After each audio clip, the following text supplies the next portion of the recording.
우리 국민 절반 이상이 아파트에 살고 있는데요. 살면서 내는 관리비 제대로 쓰이고 있을까요? 비리는 없을까요? 정부가 지난해에 이어 또 실태 조사 결과를 발표했는데 오히려 이 비리가 더 많이 적발됐습니다. 직접 조사를 한 국무조정실의 부패 척결추진단 박순철 부단장과 함께 자세히 살펴보겠습니다. 어서 오십시오. 네, 어서 오십시오. 한 해 전국 800여 개 단지 아파트 관리 비리에 대해서 조사를 하셨는데 먼저 이 실태 조사 배경에 대해서 여쭤볼까요? 저희가 작년 3월 10일 아파트 관리 비리에 대해서 전국적인 실태를 점검하고 네.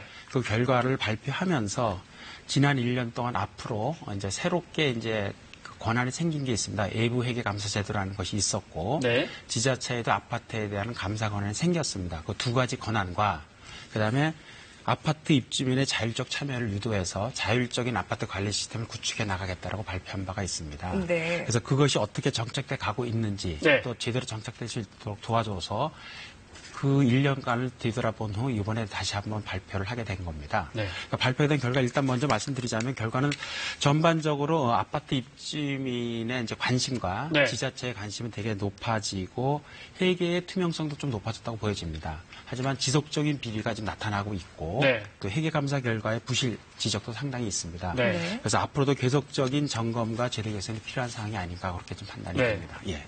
1년 전보다 오히려 적발 건수가 늘었는데 얼마나 늘어났습니까? 지금 감사가 이제 외부회계 감사에 의한 지적이 있고 네. 지자체 감사에 의한 지적이 있는데 네. 지자체 감사에 의한 그 감사를 먼저 말씀을 드리자면 네. 지금 전국 지자체가 그 외부회계 감사 자료나 민원 등을 기초로 해서 비리 의심 단지 한 816개 단지를 선정을 했습니다. 네. 그래서 그 중에서 713개 단지에서 3,435억 원의 비리를 적발을 했는데 사실상 거의 모든 단지에서 크고 작은 비리가 나왔네요. 네, 물론 이제 선정 단계에서 비리 의심 단지를 선정했기 네. 때문에 적발률이 좀 높았던 건 사실입니다. 그럼 요것이 이제 재작년에 한 것과 이렇게 비교해 봤을 때 네. 점검 단지 수도 상당히 늘어났고 네. 늘어나다 보니까 또한 적발 건수 늘어날 수밖에 네. 없고 그러다 보니까 지자체의 자체 감사가 되게 강화됐다라는 측면이 있다 보니 적발이 네. 늘어났는데 네. 이것을 저희가 분석하기에 새로운 비리들이 계속 드러났다는 면도 있겠지만 그보다는 기존에 있었던 비리들이 좀 더 많이 적발된 게 아닌가 그렇게 좀 분석을 하고 있습니다. 네. 예. 자, 국무조정실 부패 척결 추진단이 적발한 구체적인 아파트 비리 실태가 어땠는지 저희가 네. 영상으로 모아봤습니다. 함께 보시죠.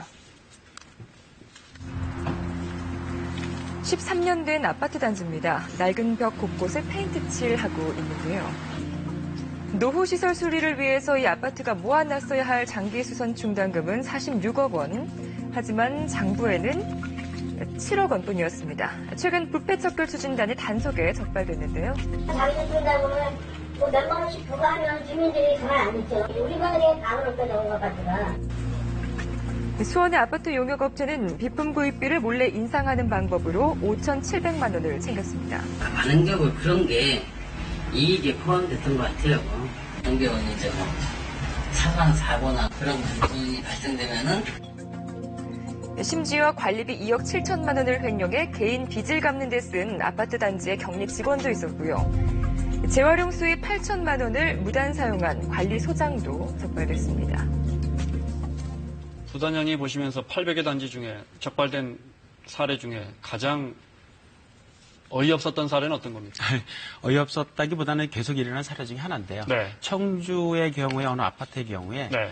그 아파트 관리사무소 격리 직원이 한 5년 넘게 네. 그 경비 내용을 좀 이렇게 속여가면서 네. 한 2억 7천만 원을 갖다가 무단 사용한 사례가 적발이 됐습니다. 네. 그걸 세무변제 사용하기도 했는데 네. 그래서 그 격리 직원은 이제 사법 처리를 했고 네. 아파트 관리소장은 관리를 제대로 못했다라고 해서 공동주택 관리사 자격도 좀 정지되는 그런 네. 조치를 취한 바가 있습니다. 자, 기본적으로 이제 주민들이 가장 궁금해하는 부분일 겁니다. 네. 통장에서 직원이 몇 억씩 빼서 썼다는 거 아닙니까? 네. 네. 그러면 감사 시스템이 있을 거 아닙니까? 네. 그 왜 작동하지 않았습니까? 그 단지에서는. 기본적으로 이제 그 아파트 입주자 대표가 있고 네. 입주자 대표 회의에서 이제 아파트 관리업체를 선정을 합니다. 네. 그럼 아파트 관리업체가 기본적인 아파트 관리가 모든 걸 맡아서 하고 있습니다. 네. 그럼 이것에 대해서 이제 아파트 관리업체가 스스로 잘 해야 되지만 네. 아파트 입주자 대표회의 감사가 있습니다. 네. 그 감사 그 내용을 이제 내부적으로 감사할 수 있고 언제든지. 네. 또 아파트 입주자 대표는 그 그런 감사는 내용- 주민인 거죠? 주민 중에 선정된. 그렇죠. 예, 그렇죠. 입주자 중에? 예, 네. 입주자 중에 그 사람이죠. 그리고 이제 또한 그런 문제점 때문에 2015년부터 외부회계 감사가 도입이 된 겁니다. 네. 도입이 돼서 그 아파트 관리업체가 해왔던 그 여러 가지 회계에 관련 자료들을 검사할 수 있고 감사할 수 있는 그런 제가 도입이 돼서 네. 그것이 지금 2년째 시행이 되고 있는 겁니다. 네. 그런데 외부 회계 감사를 받는 단지였습니까?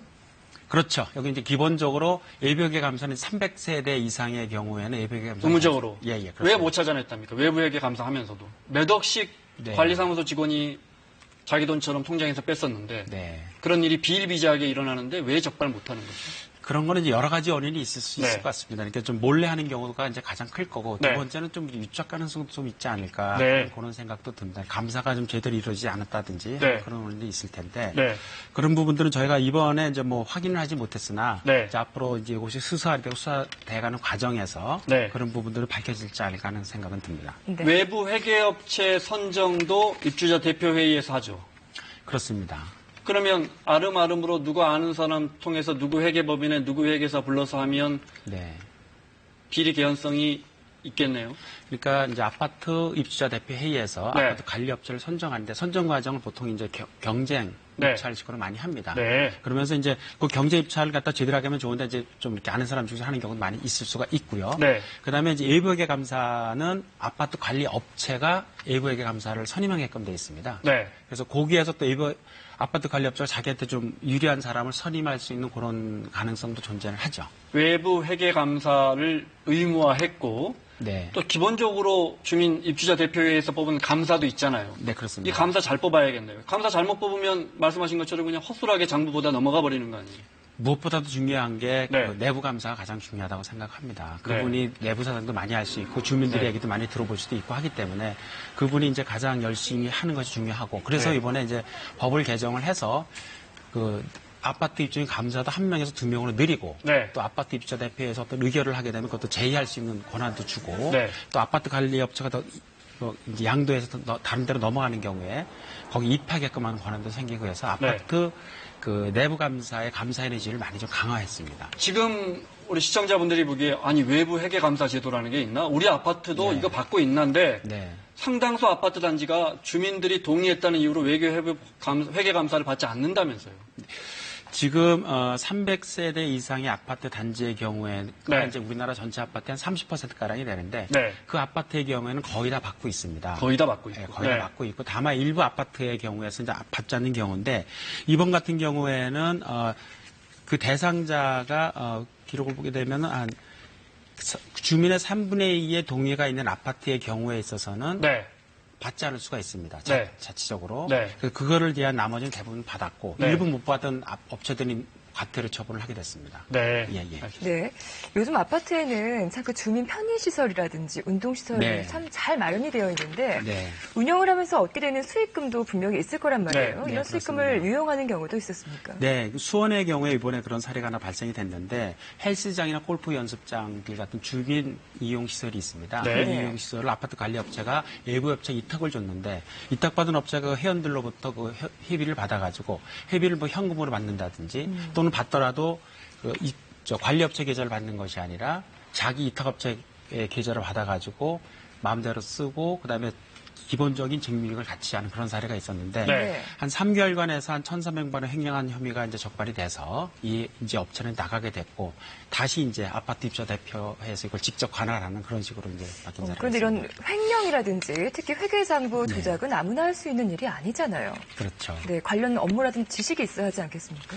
그러니까 이제 기본적으로 여기에 대한 재무제표 관리가 좀 부실해 왔습니다. 네. 그동안. 이것이 이제 계속 외부회계 감사가 강화되고 내부 네. 감사가 강화되면서 앞으로 계속 정착돼 가는 그 과도기적인 과정이라고 볼 수 있는데 네. 앞으로는 좀 더 줄어들지 않을까 하는 생각은 듭니다. 네. 우리 정서에서 이런 부분 어떻습니까? 관리소장이 네. 관리소장이 갖고 있는 통장을 네. 각종 회계 관련 서류를 네. 입주자 대표 회의나 감사가 가서 자 오늘 좀 볼게요. 네. 이게 됩니까 현장에서 잘? 그거는 이제 얼마든지 볼 수 있습니다. 얼마든지 보고 네. 이루어지고 있습니까?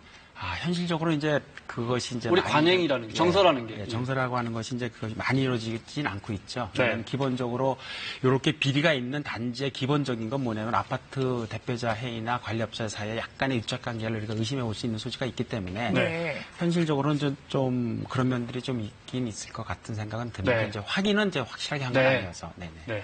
자, 상황이 이렇다 보니까 아파트 관리 비리를 막을 수 있는 묘안들이 속속 나오고 있는데요. 좋은 사례들을 좀 모아봤습니다. 네.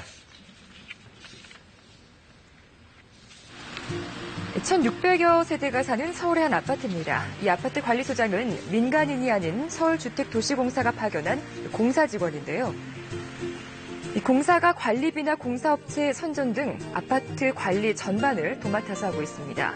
자문을 통해서 효율적이고 보다 입주민들 과부가 되지 않는 최소한 범위 내에서 설계하고 보수할 수 있도록 아파트 비리를 근절할 수 있을 것이란 기대감에 주민 동의를 거쳐 이뤄졌습니다. 예전에는 관리비도 좀 많이 나오고 그래서 사실 믿을 수 없었는데 이번에 바뀌면서 투명하게 공개되기 때문에 좀 믿고 맡길 수 있을 것 같아요. 스마트폰으로 온 선거 문자, 동대표를 뽑는 투표가 시작되는데요. 바쁜 직장인들도 입주자 대표회의에 쉽게 참여할 수 있어서요. 이 시스템을 이용하는 아파트 단지만 전국 1,400곳입니다. 이렇게 하면 참 많이 참여하실 수 있을 것 같아요. 그렇죠. 또 스마트폰 사용에 익숙하지 않은 분들은 기표소 현장 투표를 할 수 있습니다.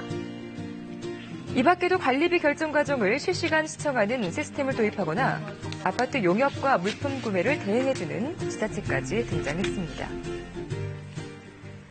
SH공사에서 위탁 대행하고 있고요. 또 스마트폰을 이용해서 누구나 주민이 쉽게 참여할 수 있는 이런 것들 좋은 묘안이 되고 있는데 잘 운영이 되고 있습니까? 네, 지금 이제 각 지자체별로 자발적인 제도 개선들이 많이 네. 일어나고 있습니다. 네. 지금 말씀하신 거는 서울시에서 이제 맑은 아파트 만들기 프로젝트 일환으로 성동구에서 이제 하고 있는 그런 제도인데 네. 또 뿐만 아니라 경기도에서도 예컨대 빅데이터를 이용한 부조리 적발 시스템이라는 걸 운영하고 있습니다. 그러니까 예를 들자면은 그 노후된 정도라든지 네. 아파트 세대가 비슷한 세대를 서로 비교를 해서 여기에 난방비가 A 단지는 조금 들어가는데 B 단지는 많이 들어갔다라고 하는데 뭐가 문제가 있지 않겠습니까? 네. 네. 비교해서 문제점을 파악하는 이런 식으로 해서 작년에 이제 경기도의 경우에는 556단지에서 152억 가량의 부조리를 적발하는 그런 네. 쾌거를 올리기도 했습니다. 알겠습니다. 네네. 여기까지 듣겠습니다. 국무조정실 박순철 부단장과 이야기 나눴습니다. 고맙습니다.